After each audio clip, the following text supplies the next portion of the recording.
അഹിംസയുടെ ആൾരൂപമായ Gandhi. Rasna Farooqui Kannanchira CMI കൊച്ചിയിൽ.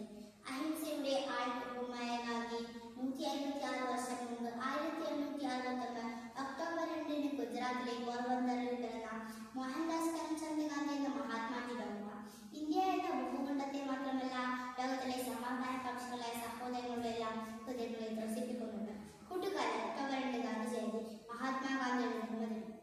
ലോകമനസ്സിൽ സത്യത്തിന്റെയും അഹിംസയുടെയും ആൾരൂപമായ ഗാന്ധി ഇന്നും വീണ്ടും ഉയർത്തുകയാണ്.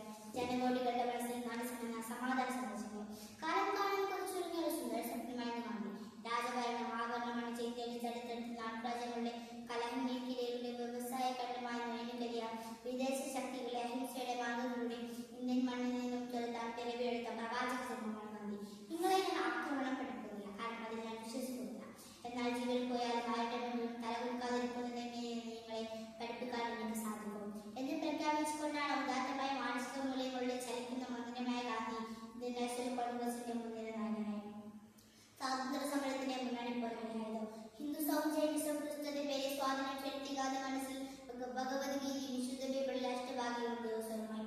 ഒരാൾ ചിന്തിക്കുന്നതും പറയുന്നതും ചെയ്യുന്നതും ഒന്നാകുമ്പോഴാണ് യഥാർത്ഥ സന്തോഷം അയാൾ അറിയുന്നതെന്ന് അദ്ദേഹം തിരിച്ചറിഞ്ഞത്. മറ്റു ലോകത്തിന് വേണ്ടി സേവനം ചെയ്ത് സ്വയം നഷ്ടപ്പെടുമ്പോഴാണ് നിങ്ങൾ നിങ്ങളെ തിരിച്ചറിയുന്നത് എന്ന ഗാന്ധിയുക്തം അദ്ദേഹത്തിന്റെ ഹൃദയത്തിൽ നിന്ന് ഊന്നുവേണ്ടതാണ്. ഭാരതത്തിന്റെ ഭാവവും രാഗവും താളവും തന്നെ ഉപവാസത്തിലും പ്രാർത്ഥനയിലും സത്യാഗ്രഹത്തിലും വെളിപ്പെടുത്ത ഗാന്ധിജിക്ക് ധാരാളം ശിഷ്യഗണങ്ങളുണ്ടായി. ആചാര്യ വിനോബ ഭാവെ, സർദാർ വല്ലഭായ് പട്ടേൽ, മീരാബായി, CF ആൻഡ്രൂസ്, നരഹരി പെരി, രവിശങ്കർ വ്യാസ്കർ, അബ്ദുൽ ഗഫർ ഖാൻ തുടങ്ങിയ പ്രമുഖർ ഗാന്ധിജിയുടെ അധ്യാപകരായപ്പോൾ ഗാന്ധിജി കാലം രുചിച്ചായിരുന്നു ഇന്ത്യയുടെ പരിശ്രമം. ഗാന്ധി ജയന്തി നമുക്ക് സേവന ദിനമാണ്. 9 സേവന